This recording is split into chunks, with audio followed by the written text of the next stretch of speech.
সকাল সকাল উঠে গেছি।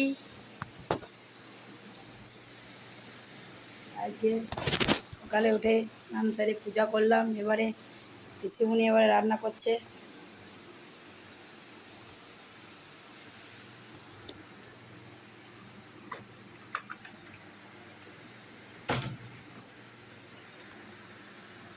রান্না করবে তাই আদাগুলো না কি বটে, বাদাম কাঠবাদাম খাবে সবাই। আমরা সকালবেলাতে ভিজা কাঠবাদাম খাই।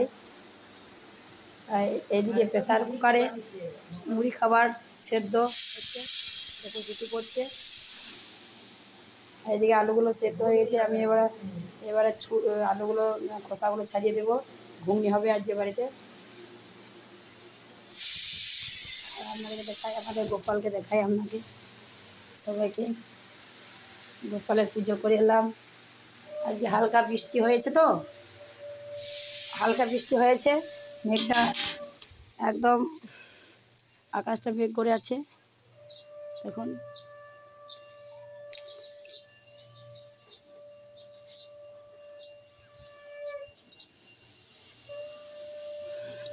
আমাদের গ্রামের সবাই কিন্তু সকাল সকাল পুজো করে নেয়। আমার গোপালের পুজো করে দিয়েছি সকাল সকাল। এই যে আমার গোপাল সোনা, দেখতে পাচ্ছেন বন্ধুরা, সকাল সকাল গোপালের পূজা করলাম।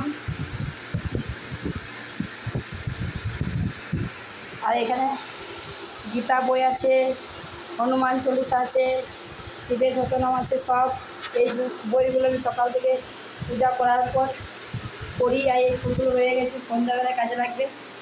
আমাদের হনুমান মন্দিরে আরতি হয়, তাই জন্য কিছু রেখেছি। আমার মন্দিরে প্রচুর গীতা ভাগবত আছে। যেদিন আমি সময় পাই আস্তে আস্তে সেগুলো আমি পাঠ করি, যতটুকু সম্ভব ততটুকু পাই পাঠ করি। আর দেখুন আমার মন্দিরে কেমন লাগছে বন্ধুরা, আমরা কমেন্ট করে জানাবেন।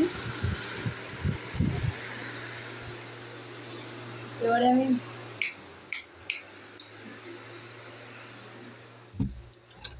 ছাদটা কালকে মুছতে হবে ভালো করে, কারণ ছাদটাতে জল পড়েছে, তো ওই যে গাছের মাটিগুলো সব ছাদের মধ্যে পড়েছে।